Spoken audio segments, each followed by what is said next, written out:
Alhamdulillah kita diizinkan Allah untuk berziarah ke salah satu tempat bersejarah, tapi sejarahnya bercampur antara yang empirik itu ini bahannya tempatnya ada geografis.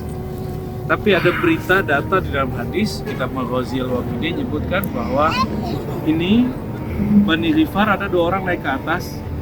Jadi saudara sepupuan, waktu itu dia masih musyrik, dia nggak ikut perang, tapi dia bilang siapa yang menang gue ikut. Ketika naik ke atas mereka berdua itu menyaksiin ada awan mendekat. Jadi kalau orang-orang awam ini tidak bisa melihat wajah malaikat. Kita kan nggak bisa ngeliat yang gaib kecuali kita masuk ke gaib itu. Maka dia lihat apa? Awan. Tahu-tahu berubah jadi suara apa, kemudian ada salah satu suara yang kencang itu menusuk rasanya jantung sepupu dia dari Bani Ghifar, langsung jatuh mati. Sedangkan ini yang Bani Ghifar satu lagi dia kemudian lari. Dan dia nyaksin awan itu kemudian terbang ke arah Rasulullah SAW. Nah, oleh karena itu ini sempat diperdebatkan apakah betul ini tempatnya, tapi insya Allah betul ini tempatnya. Jadi ahli sejarah karena bercampur antara pengalaman spiritual dengan data-data hadis, data-data tarikh sejarah, maka tidak mesti naik. Ya. Mungkin pegang sedikit tempatnya karena malaikat sempat turun di sini. Bayangkan 313 orang lawan, kalau di hadis kan cuma 1000 ya, lebih. Jadi Nabi bertanya dalam hadis Bukhari itu ke Jibril gitu ya. Itu yang turun dari malaikat siapa aja? Tingkatannya tingkatan apa aja? Tinggi apa? Apa jawaban Jibril? Sebagaimana itu sahabat paling mulia, maka yang turun juga malaikat paling mulia. Tapi dalam sejarah data yang lain disebutkan bahwa jin-jin kafir pun ikut, iblis besar ikut. Jadi karena iblis turun, malaikat juga. Jadi bedakan iblis, syaitan dengan jin, ya. Jadi syaitan itu sudah ada sebelum jin dan manusia. Jadi setan-setannya sudah turun. Masih ingat jumlah berhala yang ada di Mekah? 313. Jumlah Ahlul Badar?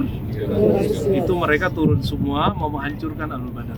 Jadi kalau seandainya Ahlul Badar mati, saat itu sudah nggak ada orang Islam. Makanya tadi waktu kita nyampe di sana kita mengatakan terima kasih wahai ahli Badar, asbab perjuangan kalian kami menerima nur Islam. Alhamdulillahirabbil. Maka Nabi kan berdoa, ya Allah, kalau kami tidak dibantu, tidak ada lagi yang menyembahku setelah ini. Cuma oleh aktivis politik dipakai itu untuk kebenaran politik dia. Nah, itulah politik palsu ya. Dan dari dulu saya nggak mau ikut pergerakan yang menggunakan agama untuk alat politik, saya nggak suka. Apapun kelompoknya, kita nggak suka. Termasuk kita baru saja dari negeri yang ajaran agamanya itu adalah pemahaman politik yang diagamakan. Udah bercampur-campur, kita nggak mau ikut urusan mereka. Kita Ahlus Sunnah wal Jamaah. Barangkali itu ya.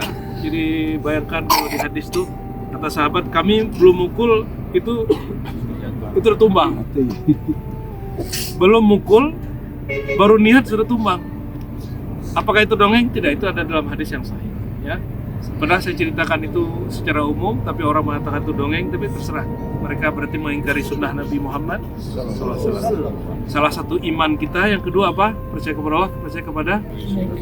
Bukan, yang kedua malaikat. Jadi ini bukti kita percaya kepada malaikat, Al-Karubiyin, Jibril, Mikail, semuanya ya. Semoga ziarah kita diberkahi Allah. Kita baca salam untuk semua malaikat yang dikirim Allah saat itu, pemimpinnya Jibril, Mikail, dan semua malaikat-malaikat mulia. Lahum li jami'il malaikah al-munazzalin al-musawwamin inda ahli al-badr al-Fatihah. Alhamdulillahirabbil alamin. Iyyaka na'budu wa iyyaka nasta'in.